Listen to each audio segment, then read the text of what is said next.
How's it going, guys? Phil here, and this is a review of the InLife K8 vacuum sealer. You'll receive the vacuum sealer, a set of vacuum seal bags, and an instruction manual. The vacuum sealer measures 14 inches long, 5.5 inches wide, and sits 3 inches tall. To open the vacuum sealer, press firmly on both corners. Inside, the vacuum chamber is lined with a foam seal, but as you can see, it's easily removed for cleaning. The heat strip and vacuum chamber measure 11 inches across, meaning the maximum width of your vacuum seal bags must be 11 inches or less. On the right-hand side, you have the container button, which activates the accessory port vacuum. This requires a hose to operate, though one is not included.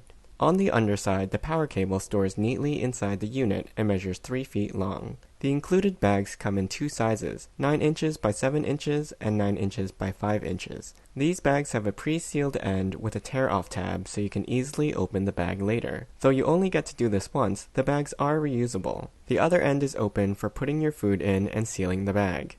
As you can see, fingerprints readily show up on the glossy surface. You can use any brand vacuum seal bags with this unit, and I'll be making a new bag from a roll. First, I'll need to place the cut end inside the vacuum chamber to make sure the seal is over the edge. Then I close the lid and press down on both corners to lock it. Now, press the man seal button, which activates the heat seal only. Then press the start-stop button.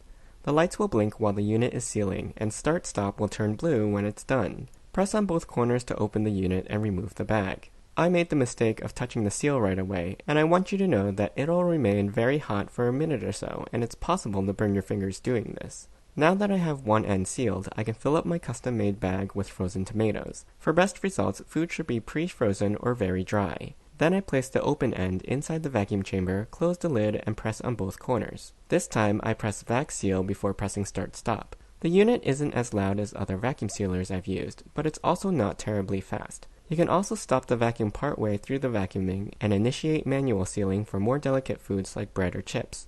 It took about 30 seconds to do this bag. Once the vacuuming is complete, press the cancel vac button to release the vacuum. Then press the corners to open the top.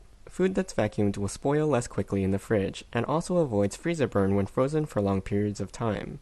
I own a FoodSaver vacuum sealer accessory hose, so I thought that I'd give it a try on this unit. But unfortunately, it's not compatible with the connector, so I ended up having to use a small piece of unused fish tank airline tubing to bridge the connection between the hose and the accessory port. Now I can plug the other end of the hose into a compatible accessory, like this jar sealer. I'll just put the jar sealer on an open mason jar, plug the hose connector in, then press the container switch. Note that when it's at pressure, the vacuum will not stop automatically, and you have to press the button again. Now that the jar is sealed and airtight, the contents will stay fresher for longer. Keep in mind that this isn't a replacement for canning, and food will still spoil outside of the refrigerator. Always refrigerate or freeze temperature-sensitive vacuum-sealed food. I hope you enjoyed this review. You can ask me any questions in the comments. I'll put a link to the product in the description below. Don't forget to subscribe to my channel, and join me next time.